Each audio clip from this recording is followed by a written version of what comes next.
Love songs എഴുതാൻ ഇഷ്ടമുണ്ടോ? അല്ലെങ്കിൽ like അങ്ങനെ ഏതെങ്കിലും ഒരു ജോണറിനോട് ഒരു പ്രത്യേക താല്പര്യമൊക്കെ ഇല്ല, തോന്നിയിട്ടുണ്ടോ? എനിക്ക് അടുപ്പിച്ചൊരു സെയിം ജോണറിൽ 5 പാട്ട് എഴുതുമ്പോൾ മടുപ്പാവും. അപ്പൊ മടുപ്പാവും. അങ്ങനെ മിക്സ് ചെയ്ത് വരുമ്പോൾ ഭയങ്കര രസമുണ്ട്. ഇപ്പൊ അങ്ങനെ മിക്സ് ചെയ്ത് ഇപ്പൊ കണ്ണൂർ സ്ക്വാഡിന്റെ പോലെ അല്ല ഇപ്പൊ നെയ്മറിലെ അല്ലെങ്കിൽ അങ്ങനെ മിക്സ് ചെയ്ത് വരുന്നുണ്ട്. അപ്പൊ ഭയങ്കര ഫണ്ണാണ്.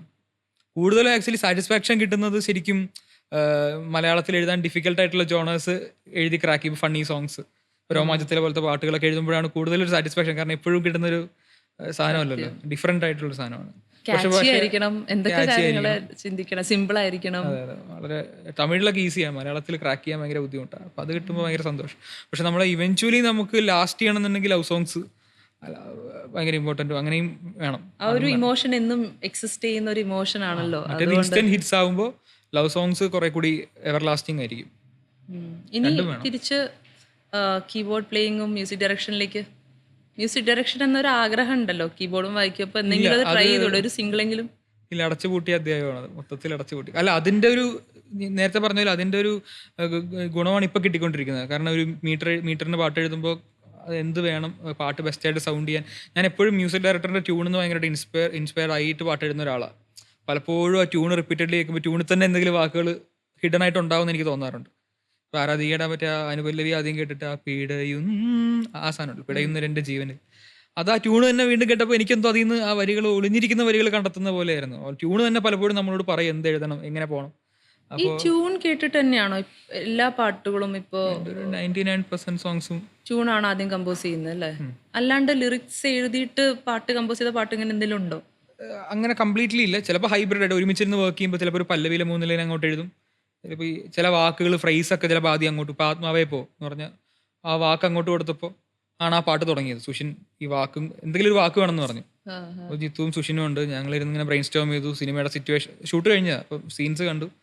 അപ്പോൾ ഇങ്ങനെ ആത്മാവേ വാന്ന് വിളിക്കുന്നുണ്ട്. അപ്പോൾ ആത്മാവേ പോ എന്നായാലും എങ്ങനെ ഉണ്ടാവും എന്ന് ചോദിച്ചപ്പോൾ സുഷിൻ പെട്ടെന്ന് സ്റ്റുഡിയോയ്ക്കകത്ത് കയറി പോയിട്ട് കുറച്ച് കഴിഞ്ഞിട്ട് അതിൻ്റെ ട്യൂൺ ആത്മാവേ പോ അത് കമ്പോസ് ചെയ്തുകൊണ്ട് തിരിച്ചു വന്നു. പിന്നെയാണ് സുഷിൻ ബാക്കി ലൈൻസ് കമ്പോസ് ചെയ്യുന്നു, ബാക്കി ലൈൻസ് എഴുതുന്നു. അപ്പോൾ അങ്ങനെ ഒരു വേർഡിലൊക്കെ അങ്ങോട്ടും ഇങ്ങോട്ടും ഗിവ് ആൻഡ് ടേക്ക് നടത്തിയിട്ടുണ്ടല്ലോ. അതൊരു കംപ്ലീറ്റ്ലി ഒരു സോങ് എഴുതിയിട്ട് പിന്നെ ട്യൂൺ ചെയ്തിട്ട് അങ്ങനെ ഒരു അനുഭവം ഉണ്ടായിട്ടില്ല. ആക്ച്വലി ഇത് ഭയങ്കര കംഫർട്ടബിൾ ആയി ഇപ്പോൾ ട്യൂണ് കിട്ടിയിട്ട് പാട്ട് എഴുതുന്നത്. അപ്പൊ നമുക്ക് അറിയാല്ലേ എന്തോ ആണ് എവിടെയാണ്. അതിൻ്റെ ഒരു വേറൊരു അപ്ലൈഡ് ആർട്ട് ഫോമായി മാറിയത്. ഒരു കവിത എഴുത്തിന്റെ അപ്പുറത്തേക്ക് വേറെ ഒരു ക്രാഫ്റ്റ്സ്മാൻഷിപ്പ് പോലത്തെ ഒരു പക്ഷെ സംഭവം. അതൊരു കേജ് ചെയ്യുന്ന മാതിരി തോന്നിയിട്ടുണ്ടോ എപ്പോഴെങ്കിലും? റെയർലി അത് സിറ്റുവേഷൻ. ഈ മലയാള ഭാഷയിൽ എഴുതാൻ പറ്റത്തില്ല. ഒരു പബ് സോങ് വേണമെന്നൊക്കെ പറഞ്ഞു വരുമ്പോഴേ മലയാളത്തിൽ എന്ത് പബ് സോങ്, അതായത് നമ്മൾ പബ്ബിൽ പോകുമ്പോൾ എത്ര മലയാളം പാട്ട് കേൾക്കുന്നുണ്ട് റിയാലിറ്റിയിൽ. അപ്പോൾ ഇംഗ്ലീഷൊക്കെ മിക്സ് ചെയ്ത് മലയാളത്തിൽ എഴുതാൻ ഭയങ്കര പാടാണ്. ഡബിങ് സോങ് മാതിരിയൊക്കെ ഇരിക്കാൻ വളരെ എളുപ്പമാണ്.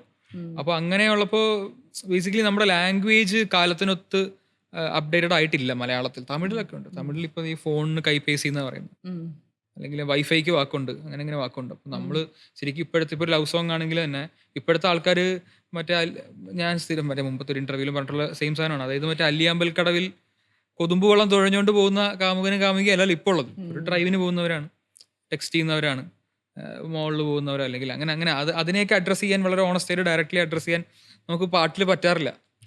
മ്യൂസിക് പുതിയ കാലത്തിന്റെ 2024 മ്യൂസിക് വരുമ്പോഴും ലിറിക്കലി നമ്മൾ കുറച്ച് റെസ്ട്രിക്റ്റഡ് ആവും ചിലപ്പോൾ ഭാഷ. ഒരു കമ്പാരിസൺ കണക്ഷൻ വേണ്ടി, അതായത് ഇതിനെ പോലുള്ള അതായത് പൂവിനെ പോലെ സുന്ദരമായ അല്ലെങ്കിൽ കാറ്റിനെ ആ ഒരു കണക്ഷൻ ഇൻഡയറക്ട്ലി പറയുന്ന പൊയറ്റിക്സ് ആവേണ്ട സോങ്ങുകളിൽ അത് ഓക്കെയാണ്. ചിലപ്പോൾ ചില സോങ്ങുകളിൽ അങ്ങനെ ആവാതെ ഡയറക്ട്ലി പറയണം തോന്നും. പക്ഷെ അന്നേരം ഈ പറഞ്ഞ വളഞ്ഞു മൂക്ക് പിടിക്കേണ്ട സാധനം ചെയ്യേണ്ടി വരും ബിക്കോസ് ഓഫ് ദ റെസ്ട്രിക്ഷൻസ് ലാംഗ്വേജിന്റെ.